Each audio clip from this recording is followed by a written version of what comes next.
பொதுச் செயலாளர் எடப்பாடி பழனிசாமி அவர்கள் மக்களை காப்போம் தமிழகத்தை மீட்போம் அப்படிங்கிற உயரிய லட்சியத்தோட ஒரு எழுச்சி பயணத்தை மேற்கொண்டுட்டு வராரு. புரட்சி தமிழரோட எழுச்சி பயணத்துல இன்னைக்கு திருவாரூர், தஞ்சாவூர் மாவட்டத்தோட மன்னார்குடி, திருவிடைமருதூர், கும்பகோணம் ஆகிய 3 சட்டமன்ற தொகுதிகள்ல அவரு சுற்றுப்பயணம் செஞ்சு மக்களை சந்திக்கிறாரு. முதல்ல மன்னார்குடி தொகுதியில மக்களை சந்திச்சு பேசுறாரு. மன்னார்குடி தொகுதியில அதிமுக ஆட்சியில செய்த பணிகளையும் திமுக இப்போ ஆட்சியில தந்த வேதனைகளையும் பார்ப்போம். மன்னார்குடி தொகுதியை பொறுத்தவரை 1971 இருந்து 2021 வரைக்கும் நடந்த 12 சட்டப்பேரவை தேர்தல்கள்ல 2 முறை மட்டுமே அதிமுக வெற்றி வாய்ப்பை வாங்கியிருக்கு. இத்தனை ஆண்டுகள்ல விவசாய பூமியான மன்னார்குடி தொகுதிக்கு திமுகவோ அதோட கூட்டணி கட்சிகளான கம்யூனிஸ்டுகளோ எந்த நன்மையும் செய்யல. இப்போ இந்த தொகுதியோட எம்எல்ஏவா இருக்கிறது திமுகவோட கொள்ளை கூட்டமான TR பாலுவோட மகன் TRP ராஜா. இவரு தொழில்துறை அமைச்சர் வேற. தொடர்ந்து 3 முறை எம்எல்ஏவா இருக்காரு. ஆனா எந்த நன்மையும் தொகுதிக்கு செஞ்ச பாடில்ல. எந்த அடிப்படை வசதிகளையும் தொகுதி மக்களுக்கு செய்யல. ஊர்காச கொள்ள அடிச்சு ஒலையில போட்ட கணக்கா விவசாயிகள் தொகுதியில விவசாயிகளுக்காக ஒரு நன்மையும் செய்யாதவரா இந்த திமுக அமைச்சர் இருக்கிறாரு.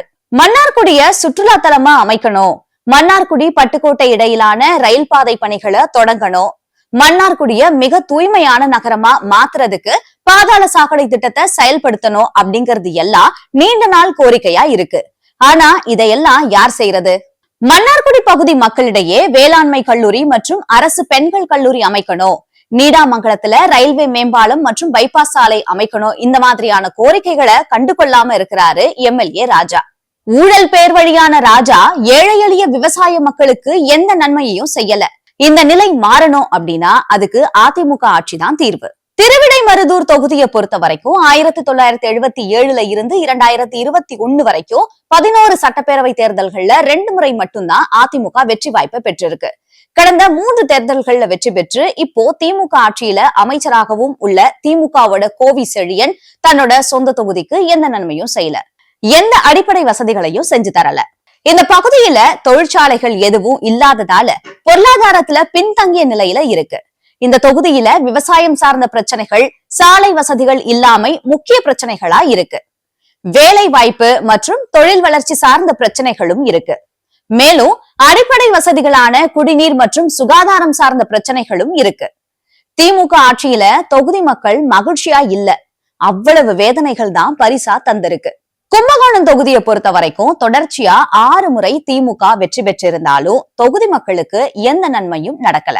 திமுகவோட முன்னாள் அமைச்சர் கோசி மணி 3 முறை எம்எல்ஏ, அப்போ ஒன்னும் செய்யல. இப்போ எம்எல்ஏவா இருக்கிற சாக்கோட்டை அன்பழகன் 3 முறை தொடர்ச்சியா எம்எல்ஏவா இருந்தோம் எந்த அடிப்படை வசதிகளும் தொகுதி மக்களுக்கு செஞ்சு தரப்படல.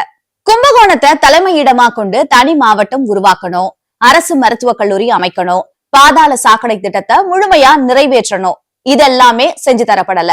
நகரத்துக்குள்ள ஓடுற 4 முக்கிய வாய்க்கால்கள்ல ஆக்கிரமிப்புகளை அகற்றி தூர்வாரணும், மீன் மார்க்கெட், உச்சி பிள்ளையார் கோயில், மொட்டை கோபுரம் பகுதியில ஏற்படும் போக்குவரத்து நெரிசலுக்கு தீர்வு காணணும் அப்படிங்கிறது கும்பகோணம் மக்களோட கோரிக்கையா இருக்கு.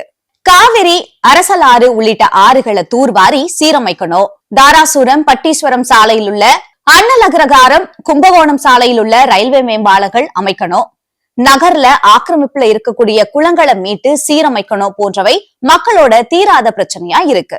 ஆட்சியே முடிய போகுது. ஆனா திமுக மக்கள் பிரச்சனைகளை காது கொடுத்து கேட்கவே இல்ல, தீர்க்கிற எண்ணமும் இல்ல.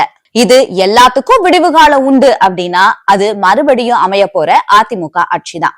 புரட்சி தமிழரோட எழுச்சி பயணத்துல மக்களோட பேராதரவுல நாம பாக்குறது எல்லாம் 2026 தமிழ்நாட்டுல மலர போகும் இரட்டை இலை ஆட்சிதான்.